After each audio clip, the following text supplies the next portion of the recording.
কয়েকদিন ধরে দেখতেছি আপনি খালগুন অপেক্ষা করতেছেন নাকি? জি, আমি অপেক্ষা করতেছি আমার ছেলে ঢাকার থেকে এই ট্রেনে আসবে, বুঝছেন? যদি ছেলেটা এসে আমার না পায়, তার মনে ভীষণ একটা কষ্ট পাইব। আপনার ছেলে কি করে? আমার ছেলে ঢাকায় চাকরি করে, বেতন কিরকম পা? অনেক টাকা বেতন পায়।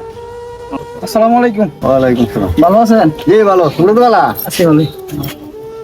এই যে হেন চিল্লা পিল্লা হইতেছে কেন লাগিয়া? এনে একটা সুদ ধরছে, এটা ফিরাইতেছে। চলো দেখে আসি।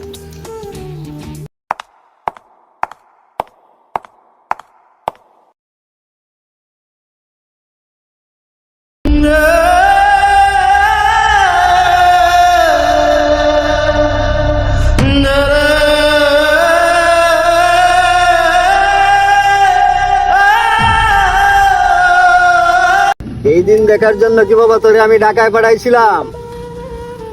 বাবা শোনো, তুমি আমাকে ঢাকা শহর পাঠিয়েছো চাকরি করার জন্য, কিন্তু বিশ্বাস করো বাবা, এই 6টা মাস আমি প্রতিদিন চাকরির ইন্টারভিউ দিয়েছি।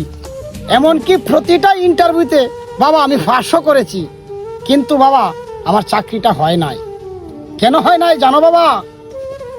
আমার কোনো মামা কালু নাই, আমার কোনো বড় নেতা নাই।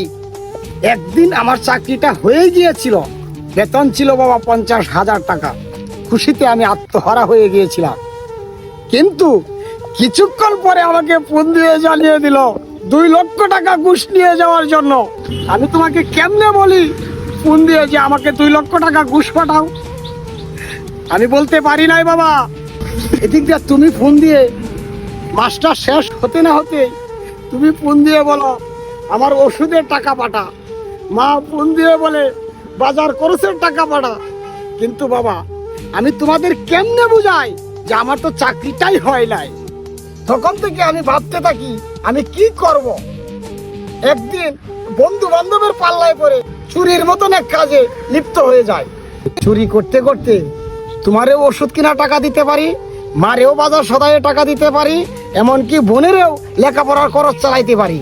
বাবা তোমারে খুশি রাখার লাগিয়া, মারে খুশি রাখার লাগিয়া আমি কি যে করছি বাবা আমি নিজেও জানি না বাবা। আমি ভুল করছি বাবা। বাবা তুমি আমার মাফ করে দাও বাবা। তুই যে বাবা এত কষ্ট করলে, এই কথাটা আমার শোনাইতে পারলে না? আমি তো তোর বাবা এখনো বেঁচে আছি, তুই আমার সাথে এই কথাটা বলতে, কিন্তু কোনো কাজ না পাইলে ঠেলা গাড়ি চালাবো, রিক্সা চালায় ভাত খাবো, তো তোরে বাবা চুরি করতে দেবো না। বাবা তুমি আমার বেঁচে থাকা